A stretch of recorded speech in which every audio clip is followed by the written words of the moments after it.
window will open on Wednesday. Obviously, this will be the biggest storyline that we pay attention to going in. You should be locked in to the 24/7 Sports YouTube channel because we will be locked into everything that's happening. But as we look ahead, this Boulder aside, as our friend Chris Hummer likes to call it, who are some other teams you could see being active in this window with some holes to fill? I think Miami, we talk about Carson Beck, talking about quarterbacks that are getting paid a lot of money. I look at Miami and I think, all right, you spend all this money on your defensive backfield. You have a really good offensive line. You have a talented running back core. What are you doing at receiver? Isaiah Horton's gone. Xavier Restrepo's gone. Samuel Brown is gone. Elijah Arroyo is gone. And I get it. Miami fans are going to say, well, we got Malachi Toney. We got JoJo Trader. We got Elijah Lofton. I understand that. But you need more players, especially at the receiver position. I think this is more of a numbers game. Try to get some talent, and this is a market that, quite honestly, was oversaturated in December. You're going to have some opportunities here in the spring. I think LSU probably could be potentially in the market for an offensive tackle. I'm sure they'd love a veteran guy there. They got two guys that I know they really like a lot, Tyree Adams, Weston Davis, that I think are going to be really, really good players. I'd be interested if a solid name jumped in the market. Would they be a team that would be aggressive there? And then the last one, Michigan.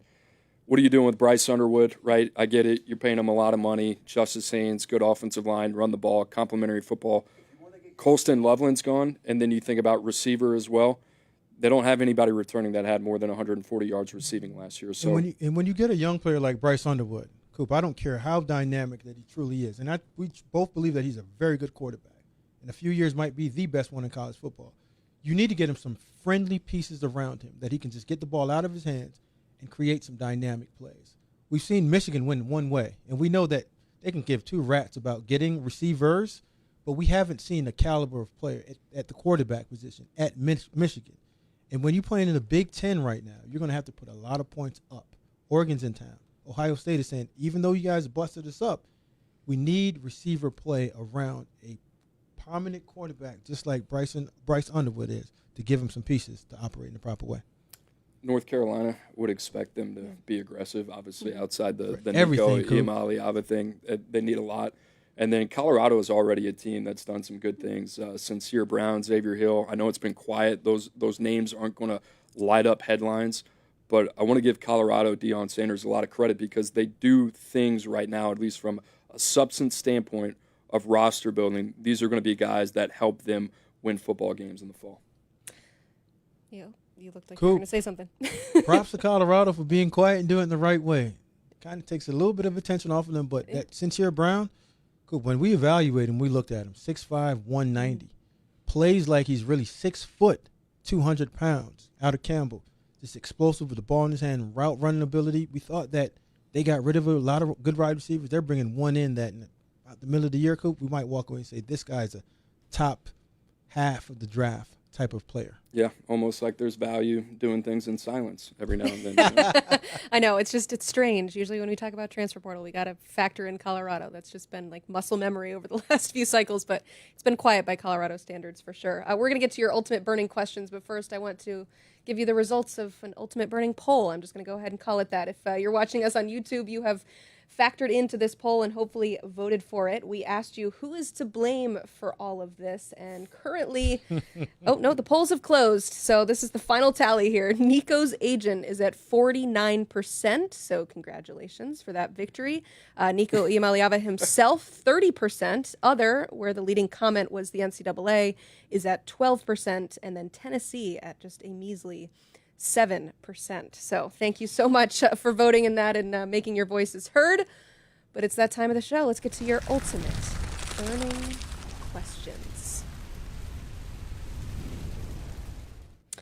First one up comes from X at 10IC. Love it. How do you think Faizon Brandon is looking at this mess at Tennessee? His name has come up a couple times in this conversation, but from his vantage point, what do you think he's thinking about? I think he's looking at it with big googly eyes and say, well, they got this one wrong. That means they're going to get me right. And, you look at Faizon Brandon from his recruiting standpoint, already won a big court case, I believe, in North Carolina. So, from an NIL standpoint. So I think Faizon Brandon's going to be in good shape ultimately because I think Tennessee is going to learn their lesson from what just happened. And this is going to be a situation where if this is a young man that I believe that they're convicted on, not only as a player but as a person, they're going to want to make sure that they're really buttoned up here and that they get this right. And I think consistent communication is probably the lesson learned in who you're talking to and making sure you're on the same page. Transparency as well. We know things can change, but ultimately at the end of the day, I think Faizon Brandon's probably one of the guys that gains the most out of this situation. Coop, I think you had your hands all over that daggone pole. I saw you. You brought your phone out several times. Smoke's still stuck on the pole. Oh, yeah, he got his hands all over that pole. But for Faizon Brandon, I think this is a great opportunity for him. Like you said, it's all played out. And there's going to be a time when it comes to him renegotiating at some point, and he's going to know, afford who he can afford to be. If you're not that guy that has everything to do with the bottom line of winning, I don't believe you want to go in Josh Heupel's office barking because he's going to send you right out the door. So they shouldn't worry him or anything. I wouldn't be worried. You know what the deal is. Yeah. Win games, you do whatever you want. You have nothing to do with the bottom line of winning, get out the office and learn how to talk and be what? Cool. Quiet. Yeah, I know Tennessee fans right now on message boards are really hoping there's somehow, some way he can reclassify and come save the day come fall, but I'm not sure if that's actually going to happen. So we'll see what happens with the Tennessee quarterback situation here. On X, at USC_Sasquatch wants to know, how does this situation affect Nico's draft stock? Yeah, this was supposed to be potentially his final year. You've been all over draft coverage leading into this year, but looking ahead, how could this affect it? Big question mark. You know, if the play is good enough, it's just going to make everybody forget. Yeah. I mean, it's exactly what Smoke said. If he goes out there, wherever his next spot is, whether it's North Carolina or UCLA, and he elevates that program because of his play, then I think a lot of teams will be able to overlook it. Because the other thing that Smoke said, and he alluded to, really not a lot of issues with the individual. It's more how this one situation has played out, and it's an unfortunate situation. But if he can find a way to elevate the next program that he's at and live up to his potential, I think NFL evaluators will quickly move on from this and say, hey, that's something that he can learn from, something that he's grown from, not going to be an issue going forward. With talent comes tolerance. And parents aren't allowed in the daggone locker room. And you're not supposed to negotiate your contracts anyway. I mean, Lamar Jackson's the only parent that negotiated their contract. That didn't end up real good. But I don't think that's going to affect his draft stock. Because, again, I don't think there's anything damaging, character-wise, football character-wise, that we've all heard coming out of any camp with him. It's just the fact of he needs to get to somewhere where he needs to play for a couple of years and get more developed because he looks like the same guy 2 years ago. That's the bottom line. He's not playing well enough to negotiate anything, and he didn't realize that. Lack of self-awareness on all parts.